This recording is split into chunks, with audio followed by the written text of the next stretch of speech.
Amazina ni Nyamugisha Wasima ndiyo mwitara memba wa Divine Angels Ministry narohereza obw'abamarayika barikwera obukwebemberwa Nabbi Narisho Murangi Baguma Yofesi ninyenda kugambira ensi n'okwijutensi iraka rya Ruhanga rishomire ha Murangi Nabbi Baguma ebiro 25 by'okwa katano izooba ry'orwakana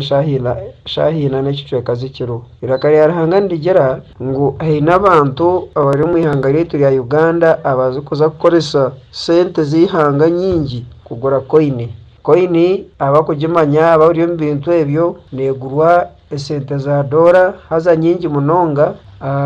ugibiko kumara emyaka mingi nk'etano nari 10 ngukora ugitunda obwiro bari akwa sente nyingi hazobo sente zikuze kushora ihanga ryaitu tuzikuza kutasya hata obwiro buziramere zitari mu ihanga esitu neza kugombya entasi ebyentasi abihanga ryaitu nibyenda kugwa abo abantu abakwata sente zihanga bakazizika mu koinejo ihanga rya Uganda neza kufacinga financial crisis ebintu nibiza kutembe beyi abantu baitu nibaza kwikana kuvuga kugura shukari nasho kubura sente zo kugura emyenda n'ebintu ebikoreseza mu magara ga burijo mbwene ndagweje mu gihurikize mu gishabire takashikira abantu batakakwata sente zihanga bakaza kugura ebintu bakaza kutungisa amahanga g'abajungu hazi economy yetu kakumbagara hayo ntaza kuba financial crisis mbwene mu gishabire takaba kityo ihanga ryaitu turicungure ukorwa mu mabanja obusinge abamarayika babatangarize base kurenda gwejo mu gisya mukuru w'ihangeri n'abamemba baitu ba parliament abembezi baitu government base kurgayemereze ekikorwa ekyo